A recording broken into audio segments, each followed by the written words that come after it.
नमस्कार, मी जान्हवी आणि आज आहे गुरुवार आणि गुरुवारी मला सकाळी खूप साऱ्या ऑर्डरी होत्या. तर नाश्त्याची, टिफिनच्या अशा बऱ्याच ऑर्डरी होत्या. तर मी ते तुमच्याशी आज शेअर करणार आहे. इथे बघू शकता की डोस्याचं बॅटर खूप छान फर्मेंट झालं होतं. मला डोसे आणि आप्प्यांची ऑर्डर होती, तर त्यासाठी मी बॅटर तयार करून घेतलं होतं. सोबतच इथे आता मी कुकर लावत आहे. कुकरमध्ये मी डोस्याबरोबर बटाट्याची भाजी देणार होते आणि आप्प्यांसोबत मी चटणी देणार होते. आणि शिवाय टिफिनमध्ये मला चण्याची भाजी करायची होती. जे हरभरे येतात ना, ते ॲक्च्युली मी कडधान्यामधले हरभरे म्हणते. ते हरभरे मी रात्री भिजत घातले होते आणि ॲट अ टाईम मी दोन्ही कुकरला लावले, जेणेकरून दोन्ही भाज्यांची प्रिपरेशन लवकर होईल अशा आहे ना. तर कुकर होतं आहे तोपर्यंत कणिक मळून घेते आहे. कणिक ही मला खूप सारी मळायची होती, कारण की डब्यांना चपात्या द्यायच्या असतात, तर त्याप्रमाणे मग चपात्याही जास्त करायच्या होत्या, म्हणून मग कणिक मळून घेते.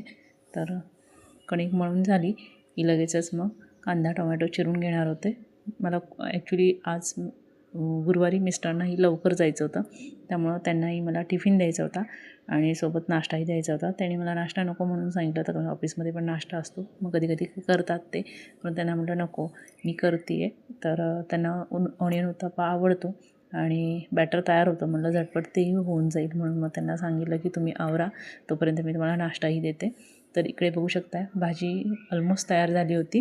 खूप छान भाजी झाली होती. मी थोडी झणझणीतच केली होती.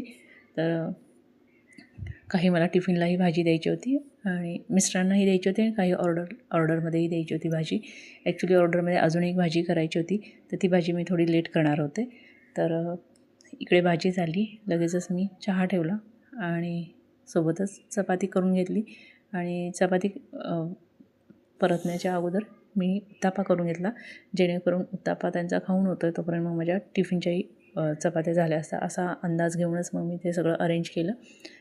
जेणेकरून काय होतं, मग असं सगळं टायमात आपलं बरोबर होत राहतं आणि सगळ्या गोष्टी त्या त्यावेळी व्यवस्थित ठेवून घेते, साफसूफ करून घेते, त्यामुळे मग जास्त आवरायची गरज पडत नाही. भलेही तुम्हाला जादाचं काम येऊ किंवा जादाची ऑर्डर येऊ, तर ते व्यवस्थित मॅनेज होतं. त्यामुळे मग असं डोक्यात ठेवूनच मी सगळं करत असते. आणि शिवाय गुरुवार होता, तर गुरुवारी मग मी हळदीचं लेपन करत असते, हे तुम्हाला माहीतच आहे. आणि त्यासोबतच मी दरवाजाही मी हळदीच्या पाण्यानं, हळद आणि गोमूत्राच्या पाण्यानं पुसून घेत असते. ते तुम्हाला पुढे दाखवेनच. तर तेही मी करत असते. तर त्यालाही मला थोडासा वेळ द्यायचाच होता, तर म्हटलं अगोदर मिस्टरांचा टिफिन वगैरे देऊन घेऊ दे सगळं, आणि सकाळचा जी ऑर्डर होती ती देऊन घेऊ दे, मग बाकीच्या मला सगळं घरातलं आवरावरी करायची होती. तर हा अंदाज घेऊनच मी सगळं करत होते. तर इथे बघू शकताय, मिस्टरांचा नाश्ताही झाला, लगेचच माझ्या चपात्याही झाल्या होत्या आणि मग चहा वगैरे पण ओतून घेतला. त्यांच्यासोबत मी चहा घेतला आणि मग नंतर मग ते गेल्यानंतर मग बटाट्याची भाजी करायला घेतले. तर बटाट्याची भाजी म्हणजे झाली आणि त्यासोबतच चटणीही करून घेतले. चटणीला फोडणी देऊन घेतली. हे सगळं करून घेतलं. त्यानंतर मग सगळं आवरून घेतल्यानंतर आप्पे करायला घ्यायचे होते, परंतु त्यांना थोडेसे लेटच आप्पे पण हवे होते आणि ज्यांनी मला डोस्याची ऑर्डर दिली होती, तर त्यांनी मला फोन करून सांगितलं की नाश्त्यामध्ये आम्ही डोसे खाणार नाही आहे, आमचं दुपारी खायचं ठरलं आहे, तर तुम्ही थोडंसं लेटच डोसे द्या आम्हाला दुपारच्या जेवणामध्ये. म्हटलं ठीक आहे. मग तोपर्यंत मग मी काय केलं, हळदीचं पाणी करून घेतलं, हळद आणि म्हटलं तसं गोमूत्र त्यामध्ये घालत असते आणि मग त्याचं पाण्याने मी दोन्ही दरवाजे पुसून घेत असते. ही माझी दर गुरुवारची ॲक्च्युली दर गुरुवारी मी करत असते आणि ते केल्यानंतर मला खूप प्रसन्न वाटतं, समाधान वाटतं, एक पॉझिटिव्हिटी वाटते आणि खरंच त्याचा खूप छान अनुभव आहे. तर ते करून झाल्यानंतर मग मी जो काही उंबरा आहे तो हळदीच्या साध्या पाण्याने पुसून घेते, नंतर हळदीचं लेपन करून घेते आणि मग रांगोळी वगैरे काढून घेत असते. असं मी करत असते दर गुरुवारी. आणि तर हे मी करून घेतलं. त्यानंतर रांगोळी वगैरे काढून घेतली आणि तसंच मी तुळशीपाशी ही रांगोळी काढून घेतली. छोटीशी रांगोळी का होईना मी तुळशीपाशी काढत असते, दिवा लावत असते आणि देवाची पूजा झाल्यानंतर तुळशीचीही पूजा करत असते. परंतु आज थोडीशी पूजा माझी लेट होणार होती, कारण की मग त्यांचा नाश्ता देऊन गेला. कारण मला कसं असतं की देवाची पूजा ही शांतपणाने आणि बराच वेळ लागतो मला करायला. तर मग मी काय म्हटलं की एकदा नाश्ता केला, सकाळचा ब्रेकफास्ट त्यांचा टायमात गेला, मग नंतर आपल्याला वेळ असतो, तर त्या वेळेत मी पूजा करायचं ठरवलं होतं. बाकीचं सगळं तोपर्यंत आवरून घेतलं होतं. तर इथे बघू शकता, आप्पे करून घेतले. आप्प्यांचा नाश्ता त्यांना देऊन घेतला. मलाही थोडी भूक लागली होती, मग आप्पे खाऊन घेतले. तोपर्यंत मुलगा उठला. मुलालाही मी डोसे करून दिले. डोसे चटणी वगैरे सगळं त्यांनी खाऊन घेतलं. आणि त्यानंतर मग मला वेळ होता, कारण की मला दुपारचे टिफिन 12च्या दरम्यान द्यायचे होते.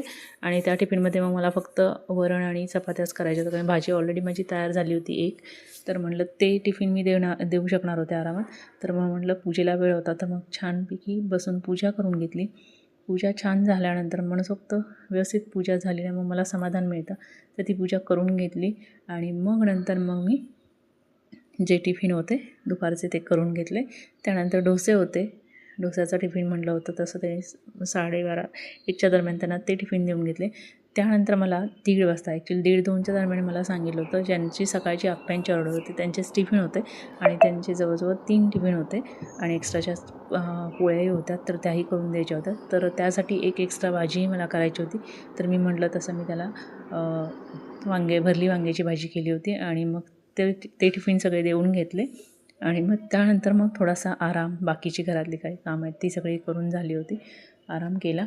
आणि मग संध्याकाळी फक्त मला पिठलं आणि चपातीची ऑर्डर होती, तर ती मी करून घेतली. तर अशा प्रकारे माझा जो काही गुरुवारचा दिवस होता तो अशा प्रकारे गेला. आणि तो मला तुमच्याशी शेअर करायचा होता. ॲक्च्युली खूप दिवस झालं की असं काहीतरी रुटीन मला शेअर करायचं होतं, ते होत नव्हतं. मला बरेच जण म्हणतात तू रुटीन शेअर कर, परंतु मला शक्यतो रेग्युलरचं आवडत नाही रुटीन वगैरे शेअर करणं. तर म्हटलं चला एखादा तरी गुरुवार आपण शेअर करू शकतो, तर तो करूया, जेणेकरून मी काय करते, कसं करते मॅनेज हे तुम्हाला थोडंफार लक्षात येईल. तर मला जेवढं शूट घेता येईल, जेवढं करता येईल ते मी शेअर केलेलं आहे तुमच्याशी. तर तुम्हाला हा माझा व्हिडिओ कसा वाटला कमेंट करून नक्की सांगा. आवडत असेल माझे व्हिडिओ तर एक लाईक नक्की करा, जास्तीत जास्त शेअर करा. आणि हां, असेच जर माझे व्हिडिओ पाहायचे असतील आणि अजून तुम्ही माझ्या चॅनलला सबस्क्राईब केलं नसेल तर सबस्क्राईब करा. त्यासोबत दिलेल्या बेलचं आयकॉनवर क्लिक करा, जेणेकरून सगळ्या व्हिडिओच्या नोटिफिकेशन तुम्हाला मग लगेचच भेटतील. तर भेटू अशाच नवीन व्हिडिओसोबत. आणि हां, अजून एक सांगायचं आहे, ह्या सगळ्या रेसिपी माझ्या चॅनलवर ऑलरेडी अपलोड आहेत. त्या तुम्हाला पाहायच्या असतील तर माझ्या चॅनलवर जाऊन नक्की व्हिजिट करा.